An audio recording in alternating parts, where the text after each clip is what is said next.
Hello everyone, Assalamu alaikum. Welcome to Yummy Food Fantasy.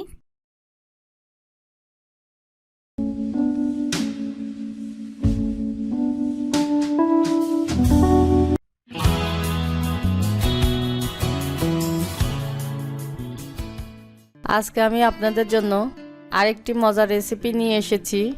রেসিপিটি হলো পুরান ঢাকার বিখ্যাত মাটন তেহারি। আমার ভিডিওটি যদি ভালো লাগে অবশ্যই সাবস্ক্রাইব করে দিবেন, কেননা আমি আপনাদের জন্য নতুন নতুন রেসিপি নিয়ে আসব। আপনাদের ফ্রেন্ডস এন্ড ফ্যামিলিদের সাথে শেয়ার করে দিবেন। Thank you.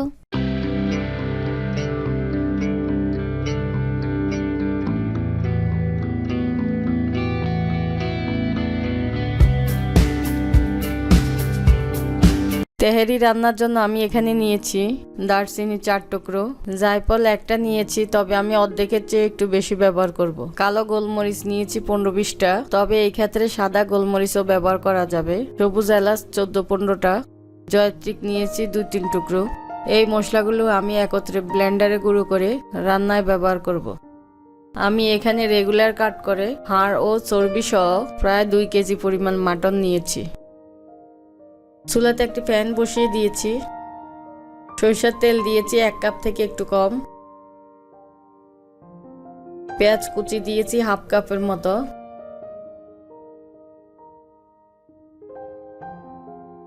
পেঁয়াজগুলিকে ভালোভাবে ভেজে নিচ্ছি।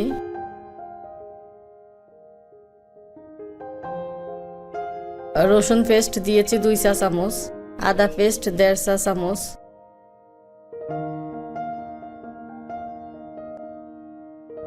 মশলাগুলোকে কষানোর জন্য সামান্য পানি অ্যাড করেছি। মশলাগুলো ভালো করে কষিয়ে নিয়েছি। এই পর্যায়ে মাটনগুলোকে দিয়ে দিচ্ছি।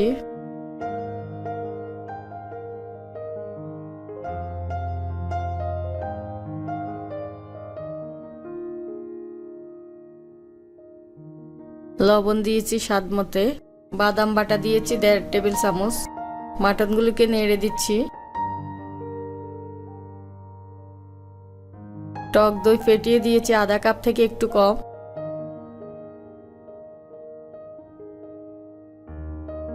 কাঁচামরিচ দিয়েছি 8-9টা। পেঁয়াজ বাটা 1 টেবিল চামচ।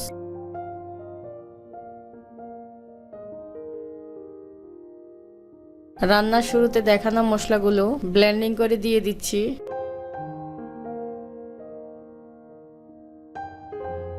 মাটনগুলো নেড়ে ঢাকনা দিয়ে দিয়েছি।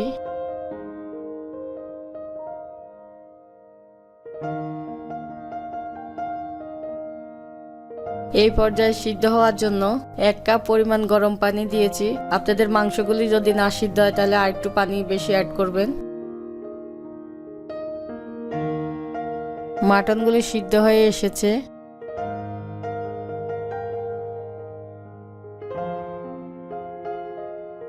এই অবস্থা আমি কিছু তেল মাটন থেকে উঠিয়ে রেখে দিব তেহারি রান্নার জন্য।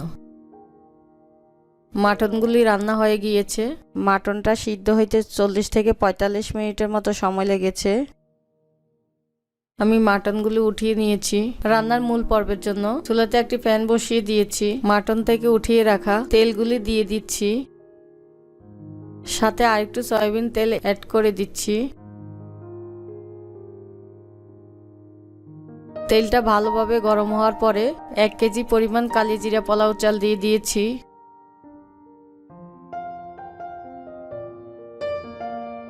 চালগুলি 6-7 মিনিটের মতো ভেজে নিচ্ছি।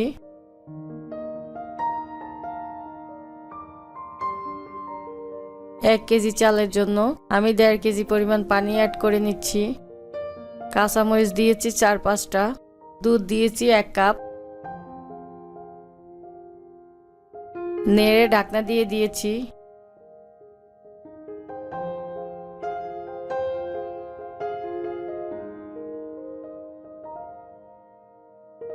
এই পর্যায়ে রান্না করা মাংসগুলি দিয়ে দিচ্ছি। ভালো করে নেড়ে দিচ্ছি। কিশমিশ দিয়েছি 10-12টা। ঢাকনাটা সরিয়ে 1 টেবিল চামচ কেওড়া জল দিয়ে দিয়েছি। এই পর্যায়ে চুলার আঁচটা একদম কমিয়ে রাখতে হবে যাতে পাতিলের তলাতে না লেগে যায়। নেড়ে ঢাকনা দিয়ে দিয়েছি।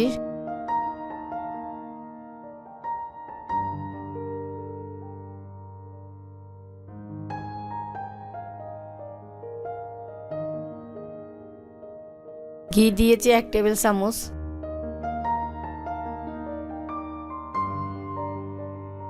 আর একটু নেড়ে দিচ্ছি। এই পর্যায়ে 2 মিনিটের মতো দমে রেখে দিব। আমার রান্নাটা হয়ে গিয়েছে। তেহারিটা জর্জরে হয়েছে। আমি পরিবেশন করে দেখাচ্ছি।